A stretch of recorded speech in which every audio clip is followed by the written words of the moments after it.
One of the things you should be aware of is string tension. String tension is critical because the taunter this string is, the less variation you're able to put on that with your facial pressure, the direction of your release, or the fit of your knock on this string. So when your string pressure is tight and you have proper knock fit, and you pull that arrow forward just like if it was to be shot and it came forward and it hit a point and then it comes off, you really don't want that string traveling very far. Now, when you have a bow that is completely tightened down, so here's a prime example. This is Sharon's bow. Right now it's completely tightened down. However, a lot of women, a lot of kids, honestly, even some guys that'll go into a shop and just try to get what's on the rack and then back that bow down.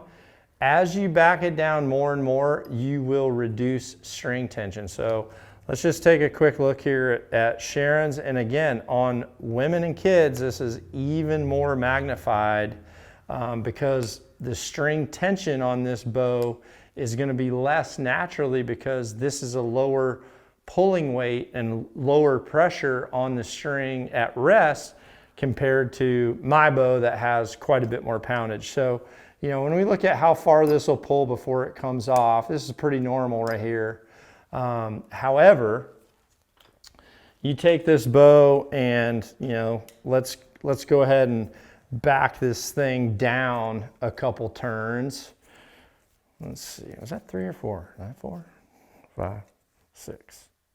Let's just go 7. It's pretty normal right there. I mean, that is pretty dang normal. So as this happens,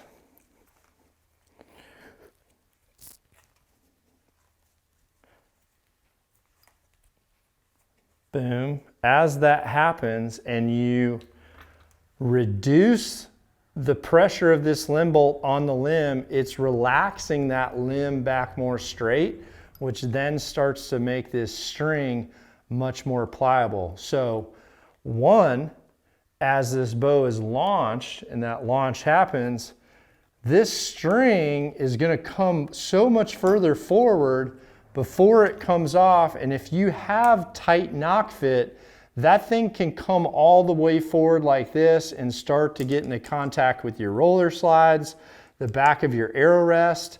It'll also, depending on your follow through, it's going to magnify that left to right deviation. And just to give you an example, when you draw a compound bow back to full draw and this string is really weak, you can manipulate it so much and that dramatically affects accuracy.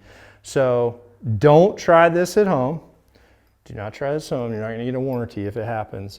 But that is what can happen when the string is completely loose because you've backed these all the way out.